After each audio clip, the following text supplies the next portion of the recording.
Hey everyone, this is Style Talk Bob here in New York, and we have a great program for you guys. We're going to talk about a very fascinating subject that is Black Dandyism, the Met Gala, and also how the fashion industry markets and the negative effects of those marketing tactics on the Black community here in the United States. So let's get into it. Before we kind of deep dive into it, let's get some terms out there just in case people haven't heard about it. Let's talk about Black Dandyism. So what is Black Dandyism? Black Dandyism actually comes from dandyism that started around the 1800s in England, and it had to do with wearing refined clothing to express identity. There's some other components to it, but that was the main gist of the ideas. Black Dandyism, many scholars are referring to it as starting right after slavery. When the slaves were free here in the United States, what happened to them is that one of the first things they wanted to do is to drop those slave clothes and wear refined clothes to express identity and separate themselves from the identity of the slave that they had before. So that's where it started. So a lot of scholars are also agreeing that there was a revival or a renaissance of Black Dandyism back in the 1960s that started in Harlem. From there, this tradition has carried on, and there are people out there who are doing this. One of the people that I actually personally follow is Wisdom on Instagram. He does some amazing clothing that maybe not my style because I'm an older guy, but I still appreciate his flair and his style.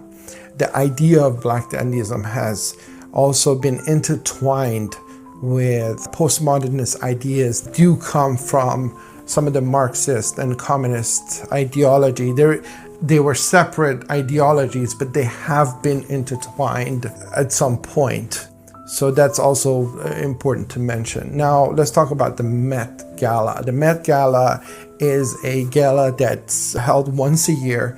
So the proceeds from the Met Gala, the ticket sales, are given to the Costume Institute, which is a part of the Met, and the organizers are the Vogue magazine. I believe a ticket was $72,000 for somebody to be able to get into the Met Gala. Now, what do people get out of it? Well, the celebrities get airtime, clothing manufacturers and fashion houses get airtime. They can show off their stuff. Individual designers get to show off their products. This is for a good cause.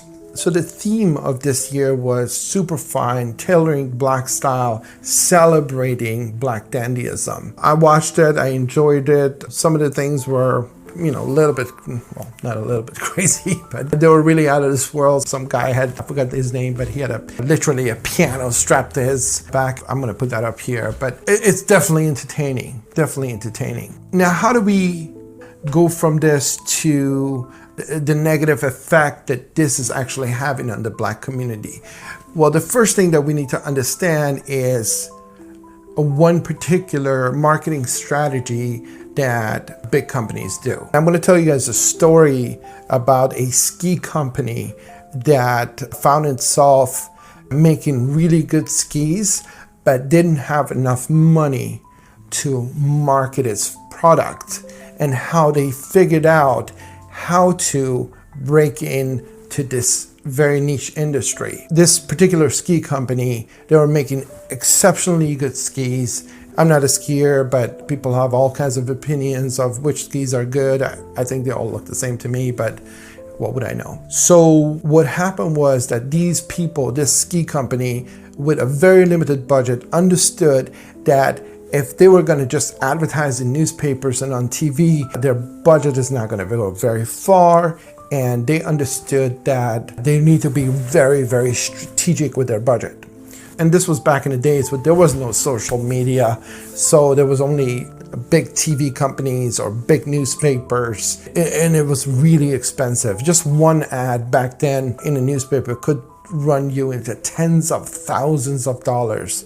And that's just one. If you wanted to do a whole yearly, it would be in hundreds of millions of dollars. It would just go up really quickly. So what they figured out is that instead of trying to advertise to the entire world, which they didn't have the budget to, what they decided to do was to go to the main people inside of this arena, that is Olympians who did Olympic skiing and also professional skiers. And what they did is they brought their products to them. They let these people use it, and they also explained why their products were superior. Because they were producing a very good quality product, the skiers, the professionals, start using it, and they really love the product and keep buying it and using it. The average skier, they saw what the professionals were using and kind of jump on that bandwagon because, hey, if he's using this, then I want to use the same product as him because I want to be as good as him, you know. So that's how this marketing strategy started. And what happened was, once there was an awareness, there was a critical mass, so to say, then it was much easier to advertise with just a few marketing advertisement here and there, and with limited budget, they could actually get people to become aware of their products and buy them. And this was a genius marketing strategy that has worked not just in this industry, but in many, many different industries. Basically, a company, a producer of a product will go to a niche community and develops their message, develops critical mass, and then goes national and then goes global. So this is a very common tactic that companies use. Now, how does this relate to the Black community? Well, back in the 1980s with the Air Jordans, Nike did some research and found out that the Black community, they're spending 30% more on visible goods. They also saw an opportunity with the music that was being produced. Rap had just come out, and the dances and so on and so forth. There was this electric feeling in the air. A lot of us, when I was younger, I used to dance breakdance and model myself after Black heroes like Michael Jackson and Michael Jordan. These were all big heroes when we were youths. There was this movement and electricity running through the Black community here in the United States. Now, after they found this out and they understood the whole picture, what they did was Nike went into the Black community. They heavily advertised their products to the Black community. They developed this critical mass. They refined their message.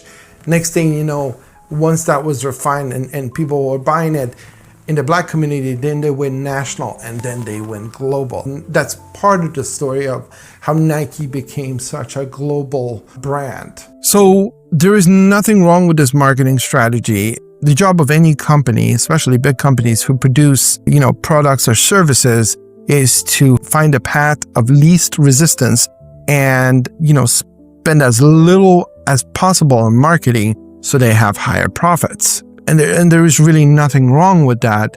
It's just that this actually affects the Black community here in the United States negatively. I'm going to explain 3 different negative effects, but there are many kind of nuances, different things that are happening. I just want to give some examples, and that way kind of open this for discussion and also for understanding, and also have people, follow my train of thoughts to better understand what's going on. Now, one of the first things I want to talk about is the disconnect in between the Black community. Let's kind of talk about how humans work. The way we humans operate is that the older generation is giving their experiences, their understandings, and what they have learned to the next generation. This is the reason why we don't have to invent the wheel every single time, is because somebody did it, somebody went through that experience. It's just passing that knowledge to the next generation. And that's how we can build and get more sophisticated and have better technologies and become incredible people. Now, one of the things that affects humans is how we look. And if we look too different, I'm not saying that we shouldn't look different than, the older generation, but if the generational gap is too broad, if the older generation have more of a community-based outlook on life and the younger generation is adopting more and more individualistic, lifestyle. And then also the way the two look are very different from each other. What you have is a dead space in between and a cultural divide, a cultural disconnect. And that cultural divide and that cultural disconnect stops the information, the wisdom to go from the older generation to the younger generation and so on. So in other words, the younger generation have to reinvent the wheel. I don't mean that literally, but I do mean it in a more holistic, all the details that you have to know as a young person to be able to live in this world. That might seem insignificant, but if that disconnect stops the flow of wisdom and information, that is a big cost for the Black community here in the United States. So according to the Federal Reserve data on Black median wealth versus white median wealth. So median wealth means what are you net worth? Okay. So people talk about Elon Musk is worth $300 million or $300 billion. I'm not sure how much it is worth, but that doesn't mean that that's how much cash he has. That's how much cash plus assets he has, right?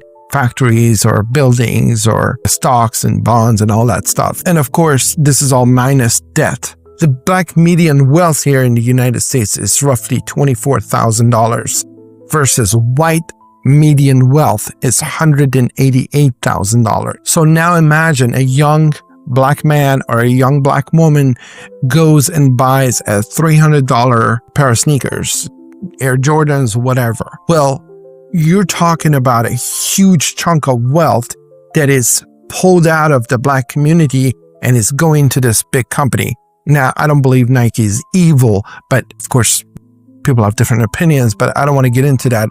What I want to talk about is that there is a big chunk of wealth that is being extracted from the Black community. So that is a big problem because the Black community cannot invest. The Black community is not using that money that's going to accumulate wealth for them. That's how we humans work. So if you advertise in my community, a lot more about any particular product, the more you advertise, the more obsessed people, any human, any community around the world is going to get with a particular product. And that's how advertisement works because it brings that product up in your consciousness and makes you aware of it and makes you want to have it. And that is a problem. The third thing I want to talk about is stereotypes. And again, this is not about racism. It has to do with negative stereotypes that other cultures, other people are having towards seeing the Black community, for instance, who have lower overall median wealth, are spending on these products that gives people a misunderstanding and a bad impression. Now, why is that important? Because who cares what other people are thinking about somebody? God is in the details. So what happens is that, for instance, studies have shown that Black applicants are 20% less likely to get a callback from a job interview if they wear something overly loud or if they're wearing something with too much flair that makes them more unique. Those bad stereotypes definitely comes into play. Well, we can go into this and explore more of these things, but I just want to bring you guys just the overall ideas so then you can also think by yourself and understand this on a deeper level. So on the left, a lot of people are praising individual identity, which I think is very important, and resistance against norms. I think culture develops like that. I think it's important for the Black community to have its own style and find its own culture. Not that it doesn't have any, but to explore its own culture, to be who it wants to be. But we should never ever look at things one-sided, because when I look at the more conservative, for instance, somebody like Thomas Sowell, this is a great man. He's a great economist, and I've read his books, watched many of his interviews, and is really, really intelligent person. And his basic idea is that if the Black community spends so much on these kind of products, one, they cannot save money. Two, they cannot invest money. Three, they cannot learn new skills. And because of those things, there is this wealth gap that not only exists, but it's going to go further apart and have even more negative effect on the Black community.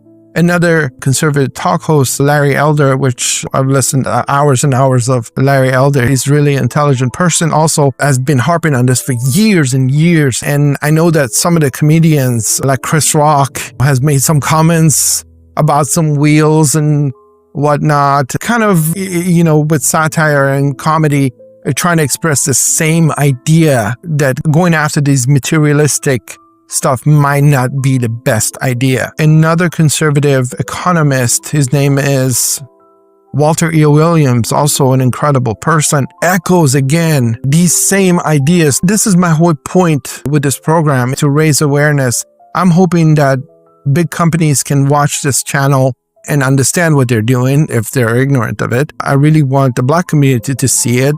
Am I right? Am I wrong? Tell me. And also, I'm hoping to do some good, because I think if we can raise awareness about these bad things in our society, we can all improve. That's it. That's our program for today. Leave a comment below. I would love to hear your thoughts about it, and have a great evening.